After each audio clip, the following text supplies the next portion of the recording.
and take you through the first few slides. So today we'll be looking at two things really. We'll be looking at guerrilla marketing, and we'll be looking at ambush marketing as well. They're quite fun to look at. The two big things really, the idea of sponsorship and how that's going to help marketeers in companies and some of the theories behind that, and experiential marketing too, and looking at how companies and brands can offer a first-hand experience as part of their marketing campaign. So again, something that you can easily build into your coursework. So quite a lot of the material is actually taken from some papers, most of which are on the further reading tab. If you look at the recommended readings tab in Blackboard, you'll find lots and lots of the papers that I'll be referring to today, because there isn't a huge amount actually in these books, in either the textbook or De Pelsmacher, about some of the things that we're talking about, particularly about experiential marketing and why that should work so well for some brands. So by all means, have a look at the books, but then have a think, if you really want to look into this subject, have a think about going a little bit further, looking at some of the references which they offer and which I'll be offering today. But most of the material is covered in those two chapters, at least in basic form. Chapter 13 about sponsorship and 15 about experiential marketing in the DePhil and Turnbull, in the Phil and Turnbull textbook. So I'm going to split the lecture into two bits really.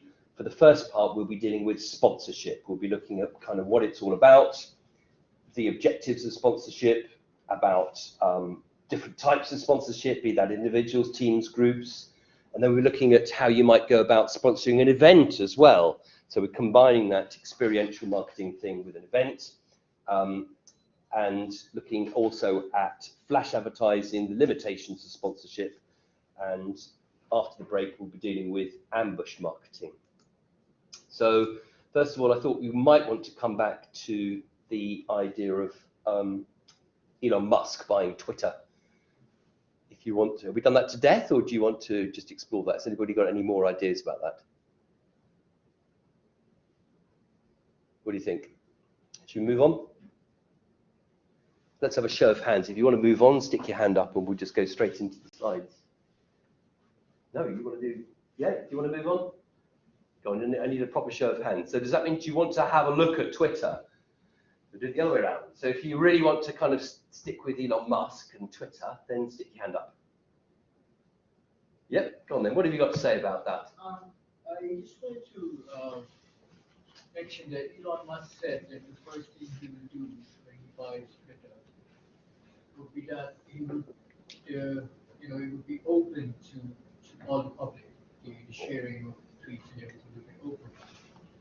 What exactly does he mean by that? And what effects would that be having on the rest of the social media platforms? Yeah, well, I think that's the point. So I think what we were trying to say last week is that Twitter is in a bit of a unique place amongst social media platforms, because it's the one platform where they're genuinely making the news. So they are setting the news agenda, particularly in America, which is their, obviously their founding place, particularly in America, where some of the TV news channels like CNN will actually copy their news running order.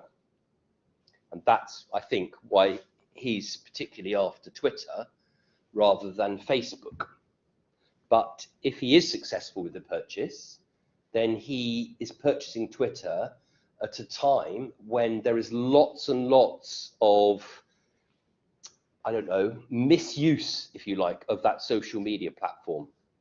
On the way in, there was a radio program about how, and they often use social media to begin to promote their wares, how there's a huge amount of fraud from people who are attaching themselves to genuine charity sites to catch donations from the public for what's happening in Ukraine at the moment. And it's the same people who had ripped off, scared pensioners or ordinary people like you and I who want to buy some PPE, and the PPE didn't come, but you had to send the money. And so there's an awful lot of misuse of that. Plus, of course, being a news social media platform, there's an awful lot of hate stuff and isn't there? And just a lot of people in the world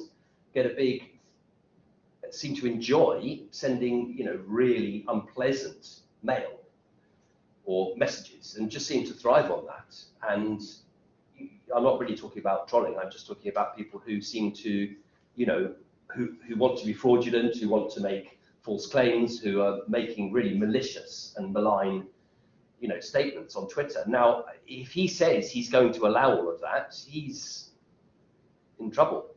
And my guess is he's saying that he's going to allow all of that because his preference is towards the idea of having free speech. His preference is towards having Donald Trump be allowed to tweet again. Yeah. Because obviously, if Donald Trump starts tweeting again, then the amount of traffic to Twitter is going to go up. Because love him or hate him, you still might engage with Twitter just to hear his latest, pronouncements. You might think they're batshit crazy, or you might think that they're decent and honest. But either way, having Donald Trump unsubscribed, resubscribed, unsubscribed, resubscribed to Twitter is going to give whoever runs the platform, a huge amount of engagement. And my guess is that is what he wants. Yeah, is that reasonable? Do you think? Is that? I can't work out any other way that he would want to say that kind of thing. But he'll be in trouble, won't he? Because this is really nuanced. It's about the decision about whether platforms regard themselves as platforms. In other words, they just provide a stage for other people to post their comments, or whether they're actually genuinely publishers and they endorse the comments that are made. Well, they can't endorse that number of comments, can they? And also, you can't moderate that number of comments. Because if you start to moderate with algorithms, you get into really big trouble. And there's a magazine called Private Eye, and they regularly publish the adverts that go alongside some news story. So you might get some horrible news story about Ukraine, and then the advert in the newspaper, which is online, will publish a photograph, will publish an advert about funeral directors or something like that. And they call it malgorithms. And so moderating has to be done by people, because you can't, AI won't fully substitute all the ins and outs of whether something's appropriate or not. I don't know, have I got that right, Jim? Do you think that's true, that AI won't make up that gap? Not for a while, anyway. Yeah. Anything else on the subject? We have done it to death now. No, I think it's an important thing because it will really affect marketing, because social media is such a big thing now, and the ability to, if you're a marketeer, the ability to use a platform like Twitter as a platform for your own message to your customers and your stakeholders is invaluable. But on the other hand, if the platform is becoming degraded, and if its reputation is becoming degraded, then marketeers will have to run a mile away from those platforms, which is seen to be, allowing obscene or malicious content and things like that. And suddenly, advertisers won't want to be associated with the platform. So it's a difficult balance, and we're obviously working out. I was guessing it's still a sort of infant form of industry, isn't it? Social media marketing, and we're still finding our way with how it should be regulated and moderated, so that it can be seen as being fair. So have I overemphasized this home? Does anybody want to say anything when you're on at home? All right, we'll press on to the slides then, because we've got quite a bit to get through, so that's probably no bad thing. So the 4 Ps, that's what marketing is about, but of course we're purely focusing on promotion. That's marketing communications. Marketing communications is about establishing a two-way dialogue with companies, with your customers. It's not a one-way thing, although sponsorship is a little bit that way. And Phil and Turnbull say, as well as kind of the 4 Ps, as well as looking at segmentation, targeting, positioning, and all those other matrices, you can look at integrated marketing communications, the promotion in this way through DRIP, which is about differentiating yourself from the competition, reinforcing your message, informing people and persuading them to stay with you. It's all about catching people, catching their ear, and persuading them to be loyal. What we've learned so far is that kind of branding and segmentation, targeting, positioning all really help feeding in with that idea of integrated marketing planning. And we're now dealing with, look, sponsorship. So we're talking about all the different tools now in the toolbox. And next week we'll be talking about product placement, but this week we'll be talking about sponsorship and about experiential marketing. But again, although these things touch on this, we're not really going to look massively at sales promotion, because why aren't we going to look at sales promotion? What do you think? What do you think? That's more of a numerical, logic-driven side of marketing. Yeah, it is, isn't it? It is. It's about a numerical side of marketing. Yeah, and you know, you think about what discounting, buy one get one free, 10% extra. What discount? Actually, I saw this brilliant, perfect example. Pot of paint, 750 ml. Expensive stuff, it's great, all right. Pot of paint, 750 ml, was going to cost £12.50, and right next to it, well, actually this was in the store, and I thought, hang on a minute, I'll wait for that. And then online, a 33% extra free, so a litre, 33% extra free, cost over 16 quid. So it wasn't free at all. So anyway, not only are you kind of trying to bamboozle, aren't you? You're trying to kind of, an element about that will be about discounting. You have a look at prices on supermarket shelves, and you have a look at, you know, there was a court case in Tesco about 3 years ago, where somebody took Tesco to court. It's quite a brave thing to do, because you imagine the legal power they've got. And they said, you sold me these strawberries at this price, and you said it was discounted. And I checked in your store, and you didn't have those strawberries at their higher price ever on offer. So you only offered them at this high price and said that they were discounted, and that is illegal. And all the lawyers were, well, that's not. Anyway, in the end, he won his court case, and of course it cost millions. But he won the point. And since then, advertisers are obliged to be more realistic. But you don't get discounted iPhones, because the reputational damage to being, you know, offering something for $1,000 one week and then $750 the next week is crazy. Because if you're reliant on being seen as the best brand, how can you still be the best brand if your price is only 3/4 of what it was last week? What will you do to all those customers who finally went, oh, I've saved up? Not that happens these days, but some customer goes, oh, I've saved up, I've finally got that $1,000, bang, next day they see $750. They want their money back, wouldn't they? Or they'd be furious and go elsewhere. So you think about the reputational damage of everything which sales promotions can do, and it cuts across all the idea about having emotional selling proposition and brands building themselves. Right, sponsorship. We're going to be looking at, you know, what it's really about, what objectives there are in dealing with sponsorship. We're going to be looking at, you know, individuals, teams, different sorts, and then a little bit about flash advertising, the limitations, and then we're going to have a little break.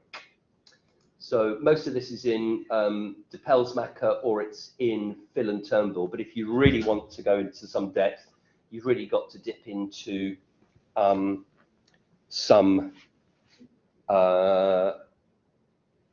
papers, some articles, most of which are posted on Blackboard. So I think I'm trying to get over two things here with this. So the first thing I'm trying to get across is that MasterCard sponsors the Brit Awards and has done, I'm sure it will do in 2022, and it has done, I think actually since before 2010. I think they started in 2008. So if they do this year, that's 2008, that will be sponsoring that event, which is the kind of, you know, the pop song, you know, isn't it? It's the help me, Current Music Awards, isn't it, in the UK?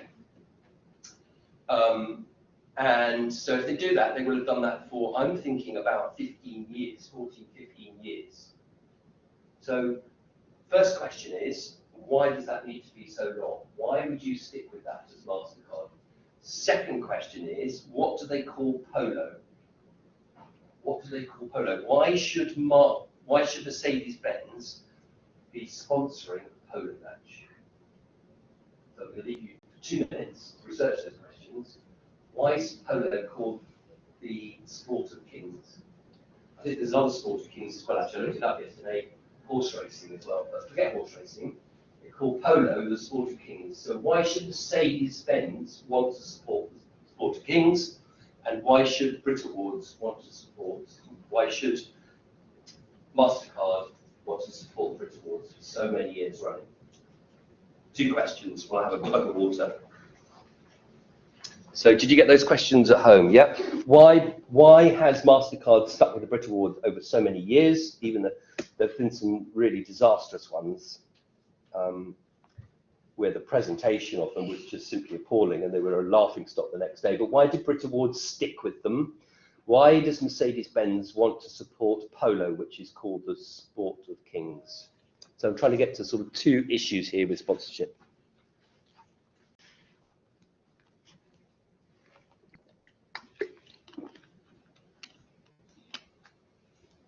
Okay, right, let's deal with the polo one first. Why should Mercedes-Benz want to sponsor polo matches? Yes. Because the people who watch polo Yeah. are probably like higher end people, rich people. They've absolutely got to be, haven't they? What about people that play polo? You know, Yeah, they earn. yeah, so I looked it up. You have 3 or 4 people on a side, and you play in this great big arena indoors or outside. I think you can have 4 people outside on a playing field. But who plays polo? What have you got to have when you start? If you start to play polo, you've got to have a hat. You've got to have the, what's it called? Chucker, is it? What's it called? The big pole, the big mallet. Mallet, I think it's called. And you've got to have a ball. No, I think those are pretty expensive items. What else have you got to have? If you play polo, what have you got to have? Or what have you got to be able to do? A horse. You've got to have a horse. And or you've got to have somebody who has a horse who will give it to you, or you've got to be able to ride, yeah? Did you do riding lessons? Did you be forced to do riding lessons as a kid? Actually was. Were you? Yeah. Yeah, well, yeah, my son was forced to do riding lessons and he gave them up as soon as he possibly could. Were you forced as well? Yeah, we were all forced. I'm told I look like a sack of potatoes on a horse. I think it's exciting for me because I'm just likely to fall off as I am to get going. So, yeah, polo must be unbelievably skillful. And apart from that, you need loads of money. Can you imagine practicing polo? Can you imagine practicing polo? So that's why it's called the Sport of Kings, because it's incredibly expensive. And I think it's watched by pretty much the people that play it.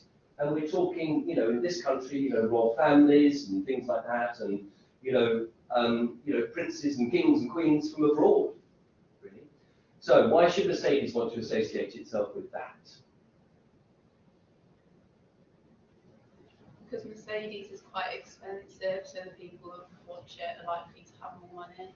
Because Mercedes don't mind being seen as expensive, because they want to be seen as the best.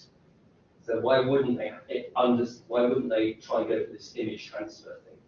Why wouldn't they go for this image transfer thing? You think about old Pavlov. So there he is in St. Petersburg in 1890 something, and he's ringing bells left, right, and centre, and dogs are slobbering, but he's forgetting to feed them. And he says, this is an example of classic conditioning.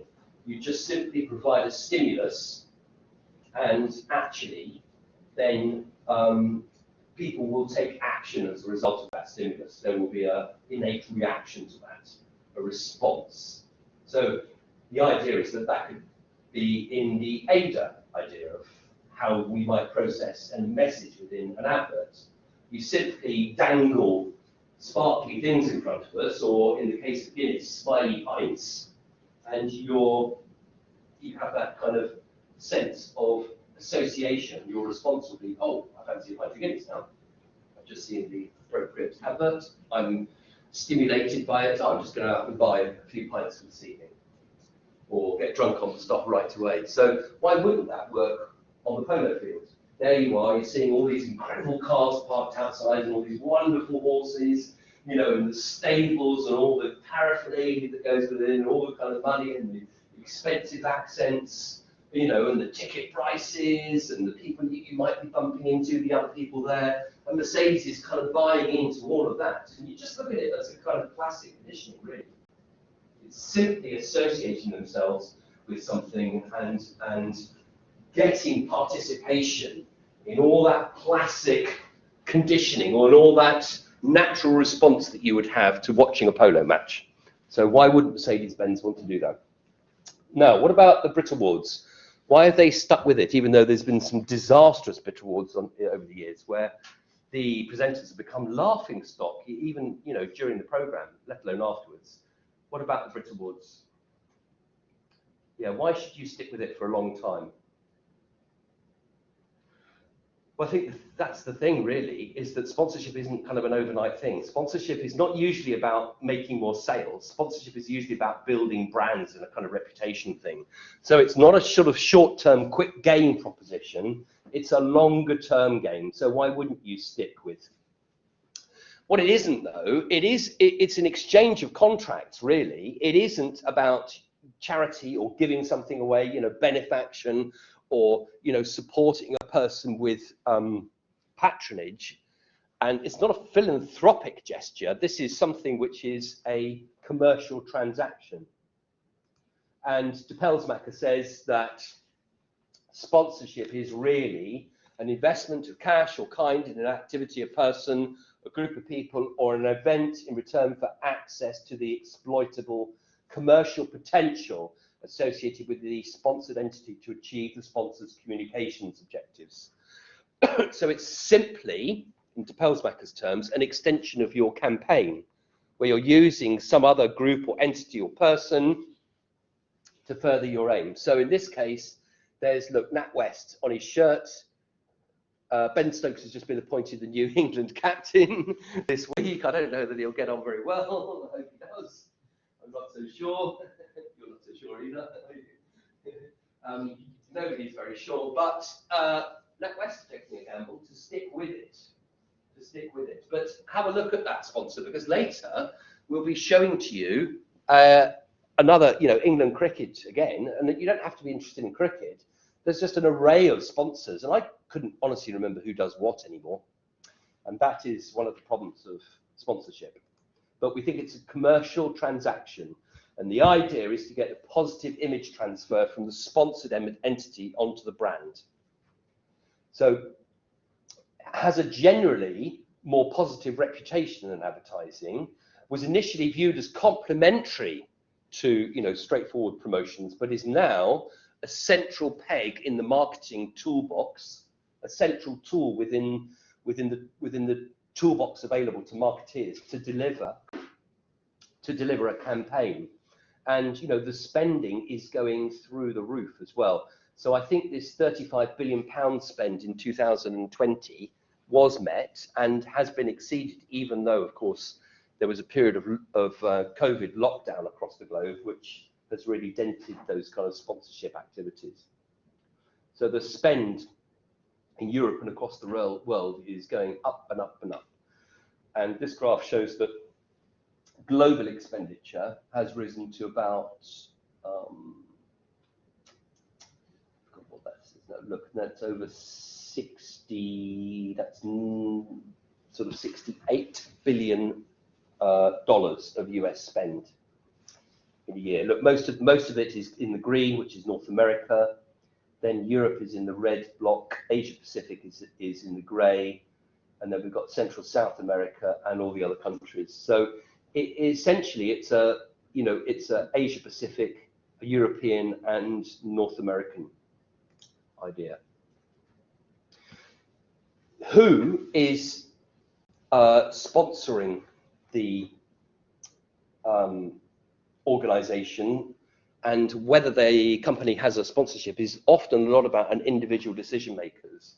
And this is a graph taken from Phil and Turnbull for a while ago, and a little table, and it shows that actually that things like consultants can have quite a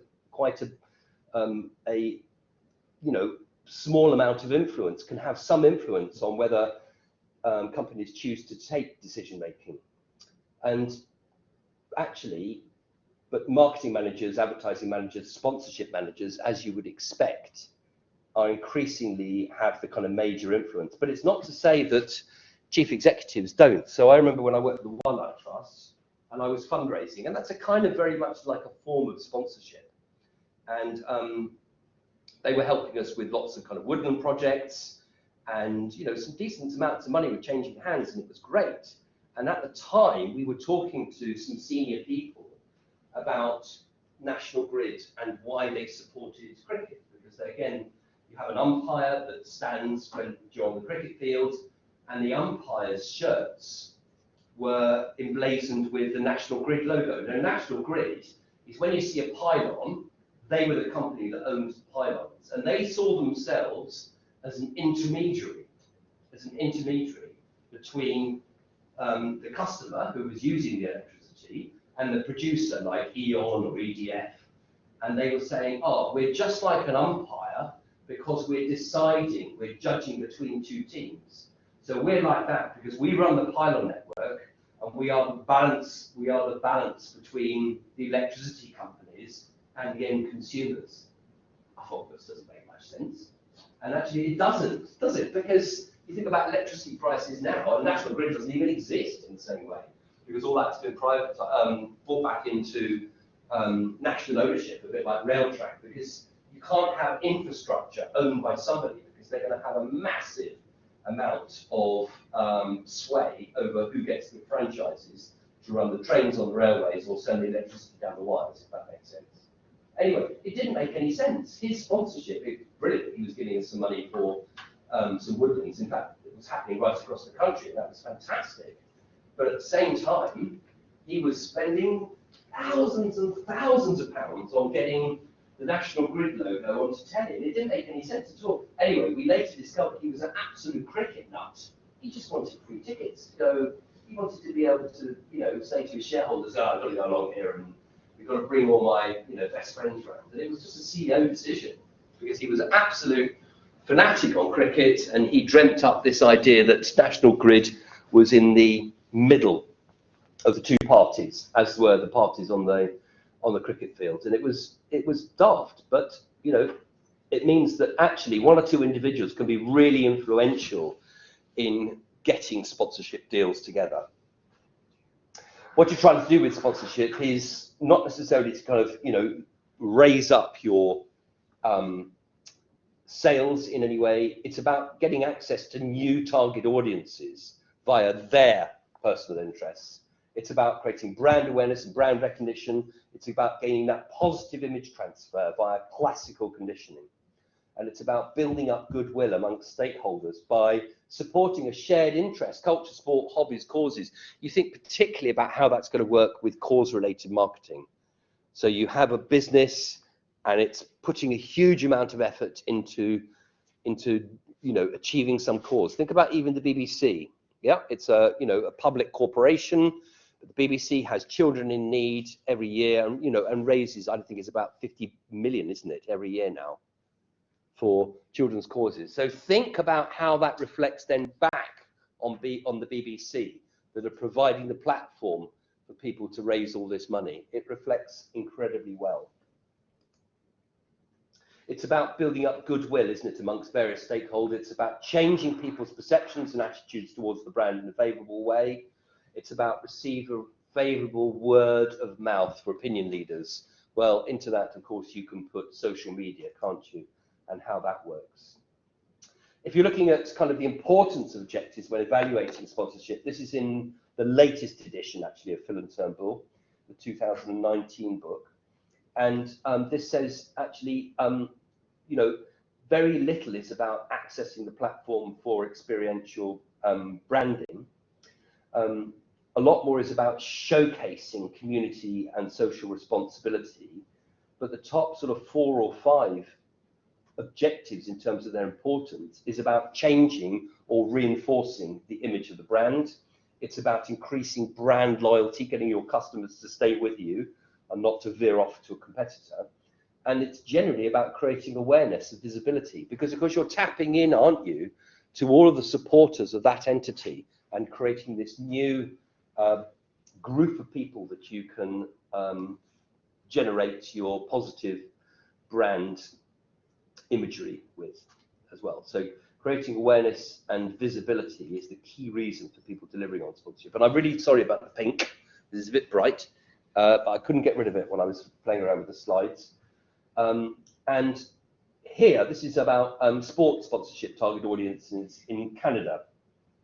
And, you know, again, at the bottom, you know, government, suppliers, shareholders, they're all pretty, not seem to be particularly target, you know, useful, helpful target audiences. You know, other people in business, community, general public.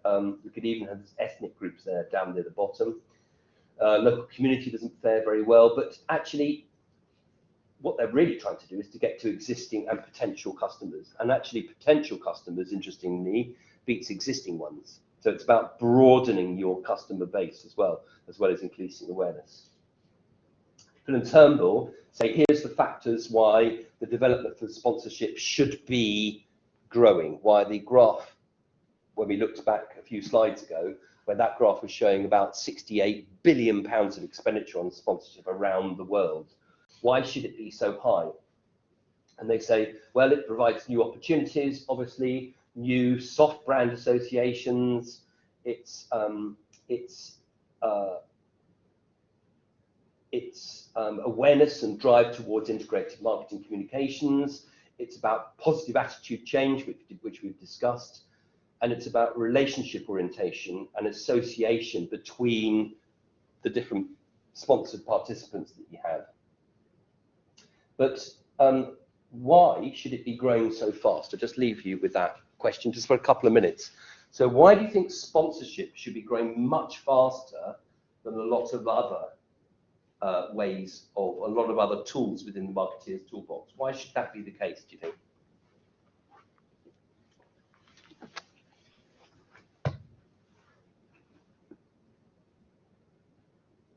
What do you think? I mean, lots of the reasons are listed here, but what do you think is the most important thing, I think, driving this?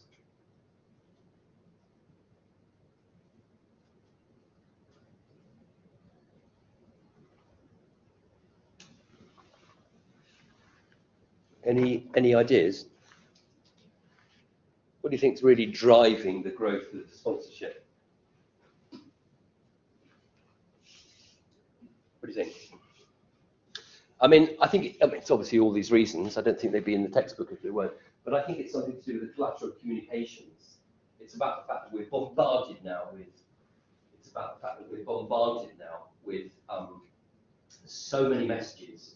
It's reckoned that we have about 5,000 kind of brand messages popped at us in every day, and sponsorship therefore provides a bit of a breakout. It's not like you have to see it on your phone directly. It's not like a pop-up ad on your phone. It's not like you might see on the side of the bus, the number 25. It's not like you'd see on the side of the 25 bus an advert for a film that's just about to come out in the cinema. It's not like you have to, I don't know, open a newspaper or a magazine when you're kind of sitting down and waiting in the dentist or something like that. None of these things have to happen. This is about you going about your daily activities, isn't it? And the fact that there's increased media coverage of events actually really means, you know, huge opportunities. But it gives you a way of competing with your rivals in a way that isn't so obvious, isn't so direct, and actually therefore is pretty, you would think, could be pretty effective. But we'll come along to some of the positives and pitfalls about it. So lots of different types of sponsorships here. It could be about sports, the arts. It could be about MUSH, which is museums, universities, something and social and hospitals, or something and hospitals. Because you think even if you go to the Norfolk and Norwich, you think there's quite a lot of advertising in there now. It can be transaction based, where you see the sponsorship during the transaction you make. It might be related to an event. It could be cultural, entertainment, sports, arts. It could be a broadcast on TV. It could be ambush marketing. So we're going to be dealing with some of these different types of marketing. Phil and Turnbull say, no, you must have congruence though. One of the pitfalls of sponsorship is that you're choosing an entity, a person, a sports team, and there is no match. There is no match. They say they're basing this work on this other work down here, and they're saying you need to be really careful here. Your sponsorship might look good, or it might seem to be doing good. It might seem to be doing good, but you have to have both of these things working for you, and you have to have congruence, which is, I suppose, a match, a fit between what you're trying to achieve and the entity that you are sponsoring. And they say you can have a situation whereby your functional-based congruence is high and low, and your image-based congruence is high and low, and you want to move from a position where there's no match here to where both of those things are high, and then you have a match. And it's talking about choosing carefully exactly what you're going to sponsor and why, thinking back to the Brit Awards and Mercedes-Benz. Sponsorship of individuals. Here's a picture of David Beckham with his clothes on this time, and I've forgotten the T. Does anybody know what that says? Is it? I don't even know which. It's appalling, really. Is this Korean or is this Chinese? It's Chinese, and does he play for a Shanghai team? Is that right? Or did he used to? Anyway, there's old David Beckham there, out of his England #7 shirt, and there he is being sponsored by a team across the world. So supporting individuals to achieve specific challenging goals, and athletes is really attractive because of the image, the popularity, and the media coverage. So why, if you're developing, amazing, high quality, high tech Adidas football boots, and which can be brought into kind of fashion to compete with Nike, why on earth wouldn't you choose somebody like David Beckham to support what you're doing? I just Googled it, and it was when he was playing for Real Madrid, it's a Spanish team, and they're just promoting China. Oh, okay. So they're making me look silly now. So hang on. So this is quite involved then. So he's playing for Real Madrid. Yes, it's played that's like interabilities, I think. And they've gone for a trip to China, and that's China that is a pre-season. Real Madrid shirt, yeah. Pre-season for a friendly. Yeah, that's what they do. And then there's a big sponsorship deal just about that. Yeah. Cool. Well, that's quite interesting, isn't it? So that's really interesting then. So is that trying to get Adidas into China, do you think? Do you think that's about, would Adidas be big in China? Anyway, I'm thinking that's an okay fit, I think, for what sponsorship's trying to achieve. You might have sponsorship of individuals which aren't about athletes as well. Here's a picture of Stormzy. He's also wearing Adidas gear, isn't he? And it's attractive here because of the popularity of the media image. So Stormzy gives off a completely different image, isn't it? And it's quite interesting to think that Adidas would also support him as well in his band. So it's got much more sort of edgy contemporary feel to it, hasn't it? And they can help within costs associated with touring and show designs and all those other things.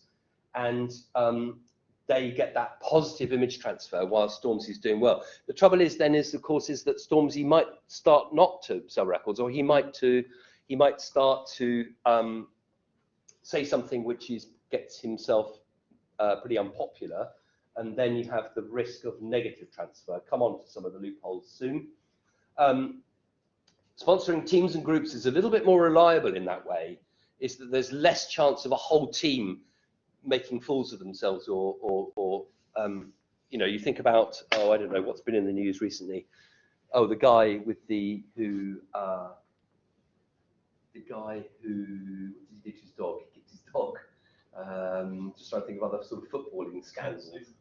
Sorry? Kurt Seaman Yeah, yeah, other sort of footballing scandals and things like that. So, you have some, if you're supporting the team as a whole, then you have some way of dealing with that negative transfer that might happen as well. So the majority of sponsored teams are usually sports teams, and that's because they're getting more and more media coverage. But of course, you want to be supporting a winning team like Liverpool, and not a losing team like big trouble. You don't have to be supporting teams. There's all sorts of other ways that you can go about. You could be supporting private theatre, dance groups, film projects. You could be supporting community groups. I mean, this is quite involved, this one. So this is at the Royal Norfolk Show. So this is kind of an agricultural show once a year. All the kind of big landowners and everything, all the community tips out. And this is supported by Gerald. Yeah, Gerald's in the city centre, the department store, is supporting this whole tent where they've got these regular fashion shows. And part of the fashion shows, I think probably these would have been like city college students will be modelling and probably designing, you know, an alternative kit for Norwich City, which itself is sponsored by Aviva. So here's the idea that you can actually sponsor events in this way as well and get that brand recognition. So lots and lots of different ways of doing it. Doesn't have to be anything to do with sport. Can be just about, I don't know, arts awards. And here's a picture of the chap who used to be the marketing director for Abellio, you know, the railways, Greater Anglia.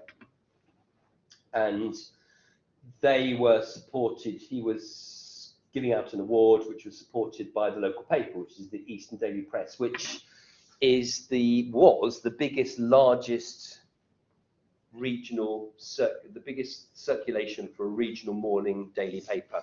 So it was quite a big thing for East Anglian people, but, you know, it's really had its day, I'm afraid, because everything being online. Other types of sponsorship, it's about cause-related, charities and causes as well. You think about John Lewis adverts, nearly always carry some kind of sponsorship. They've done the Wildlife Trust, where I used to work. They've done Age UK, the Man on the Moon advert.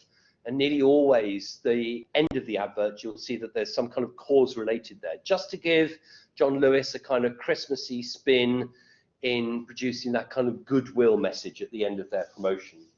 But it might be about things like public buildings, spaces, services. You know, think about the Millennium Dome, which is now the O2 Arena. It had a bit of a checkered history. The Times reported a while ago, what's the date on this? 2012. The Times reported quite a while ago that flash advertising would be really important. So this is your ability to project images into the sky. It's a sort of holographic technology. And the Times was predicting flash advertising will be big business, and that we would see a lot more Mona Lisas projected off. Where is that? Oh, okay. Which is, yeah. Or Paris. Or what's the top one? Is that the, oh, that's London, isn't it, with Tower Bridge. So why do you think that might not be so popular now? Why do you think that? What do you reckon that tower is? Which city do you think that's in? In where? In Taiwan. So why do you think that won't be very popular to do? You know, the Eiffel Tower is an incredible icon, isn't it? Does anybody want to go and see the Eiffel Tower? Is anybody going to go and see the Eiffel Tower that hasn't seen it? Well, I think it'd be more appropriate actually if the Mona Lisa was hanging off the side of that. But you don't want to go and see the Eiffel Tower, do you? And see a load of Nike logos stuck around the side of it, because it's kind of taking away, isn't it? You know, the icon itself. And you know, if you were a Paris authority, you wouldn't want that particularly. You wouldn't want the times when they have projected things onto Big Ben and onto the Houses of Parliament have been where people have been getting, you know, I don't know, environmental or a social point across. but using the Houses of Parliament and Tower Bridge and the kind of London icons for, I don't know, promoting your wares would seem to be, I don't know, it would seem to be cheapening the structure that you're using to use the projection. So I don't think that's going to work, and that's presumably is why it hasn't really taken off, is because it's already well to have these things in the middle of nowhere, but actually you want them in popular places, and I don't think a lot of people would be that pleased to see these things in the most popular places in the skyline of their their capital city. Can't leave sponsorship without also looking at broadcast sponsorship, which we'll touch on again when we come to do product placement next week. So this is the idea where a TV program is sponsored by a brand, sometimes called billboarding. So it avoids competition of communications and other brands and commercials. And lots of examples of it going wrong. So Tesco's Finest tried to support Downton Abbey and got slated for it.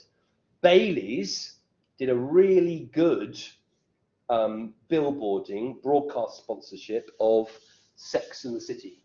So why should that work so well, do you think, in terms of positive image transfer? Why would you link up Bailey's with Sex and the City?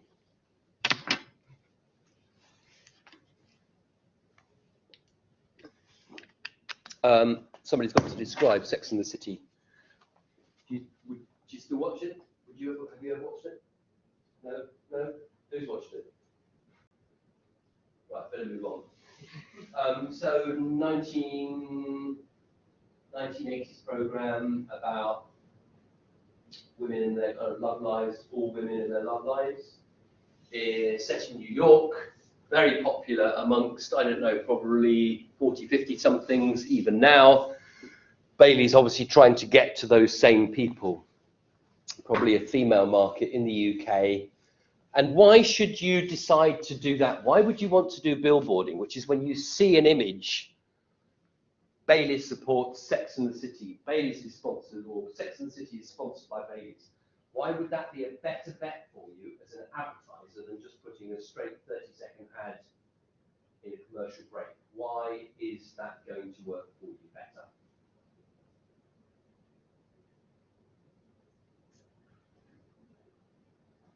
Because when you fast forward through the adverts, when you're on Sky and you fast forward through the adverts, you stop, don't you, when you get to the first frame, and the first frame is marked by sponsor, in the same way that the last frame will indicate it's time to go and put the kettle on.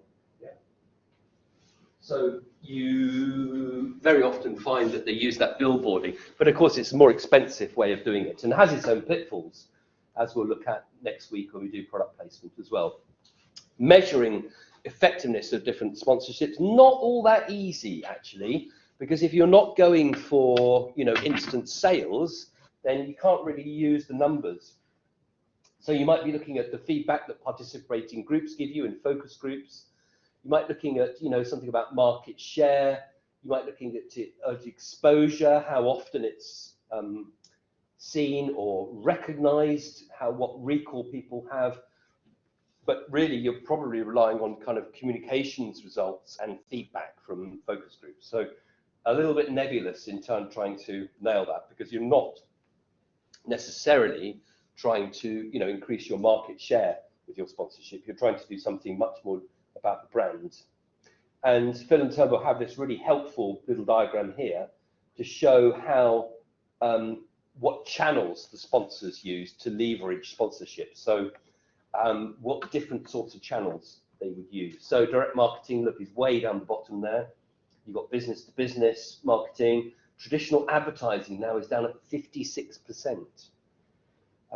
So that's not used as a way of getting your sponsorship across.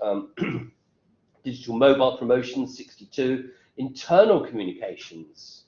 So this is about telling your staff what an amazing thing you're doing by sponsoring this thing. Does any staff want to join in with the event that we're having to fundraise this weekend? Hospitality is a big thing, where you're thinking about getting other people, like the National Grid chairman would get along his friends to go and watch cricket matches, and he would say that this was about generating more mileage from his sponsorship. Public relations, what you're doing with your kind of press releases and your press conferences, and social media, look, tops out at 98%. But we'll come back to this idea that sponsorships on site and experiential marketing is used as a channel. We'll come back to this idea. So current trends in sponsorship is that people are beginning or have really changed their perceptions now about sponsorship, and that the management practice and the management of sponsorship deals becomes a profession in its own right, a type of consultancy where you would see these people as agents to provide sponsorship opportunities, good for both the people that are being sponsored and the people that are doing the sponsoring. Lots more budget being allocated to sponsorship, and a traditional shift from sponsorship of sports and arts into sponsorship of everything. So it's being used by an expanding range of industries. But big problem with sponsorship is that messages can only really carry a brand name logo and a short slogan. So it's not like you can get over those kind of sophisticated messages that you might be thinking about when you're looking at, say, I don't know, the elaboration likelihood model in an advert. You might find that your target audience is rabidly interested in the sponsored object, but pays little attention to the sponsor. And I'll try and prove that to you in a second. Major events, broadcast, teams, individuals, subject to heavy competition of communications. So when, I don't know, two teams are playing a, I don't know, a league match, you know, you think about the, I don't know, Manchester City and the Liverpool match the other day. You think about the number of different sponsors there will be. They're all trying to pile in upon that big audience, the big audience that they'll be getting, and the huge number of people that will be in the stand. But there'll be a massive competition of communication still, let alone if it's shown on ITV, all the ad breaks that come, yeah, and all the breaks that come on Sky, if you're watching on Sky, and all the different types of messages and brands that'll be chucked at you throughout the 90 minutes. Sponsorship getting very expensive because of growing interest, it becoming a little bit like advertising, where in order to be seen, you've got to go in big with big money and catch the big entities to support before it's too late, before your competitor gets hold of them. And but you're still really relying upon standardized sponsorship messages. Oh, we support this football team. Oh, we support this arts group. And competing brands can't be differentiated really by consumers, and there is in fact recognition of brands that aren't in fact sponsors. So look, I am interested in cricket. Here's England cricket team. They've variously been sponsored by, well, the Test team was sponsored by NatWest, we've already seen that, sponsored by Vodafone one year, Brit Insurance another time, and then Waitrose, and they're all very valid sponsors, but I couldn't tell you, you know, which is the sponsor now. So I'm not paying that much attention to the sponsor, even though I might be watching the cricket match from beginning to end. So competing brands cannot be differentiated by consumers. Recognition of brands that in fact aren't sponsors is a problem. And sponsored objects, because they're externally managed, sponsors can easily be exchanged. So Vodafone could be pushed out by Waitrose and vice versa. And of course, image transfer works in both ways. So when your individual celebrity starts to do it a lot too much, then that massively impacts upon your brand that you're trying to get across. So, you know, old Tiger Woods got himself into a lot of trouble, didn't he? Some mental health problems, got himself into a real fix with infidelity with his wife, and he was dropped pretty quickly by Nike. And now he's back. Nike have taken him back on. He's, you know, rebuilt his life, and he's actually playing pretty good golf again, isn't he? And so Nike will have him back. But there was a time when these two things were just synonymous, and they must have been gutted when he started to misbehave in public, because just as his reputation slumped and it fell off a cliff, so their reputation falls off a cliff because they become associated with it. So that positive image transfer can work against you and become a negative image transfer, no problem at all. Okay, we'll take a short break of 4¼ minutes, and I'll just stop the recording and we'll pick up in a few minutes.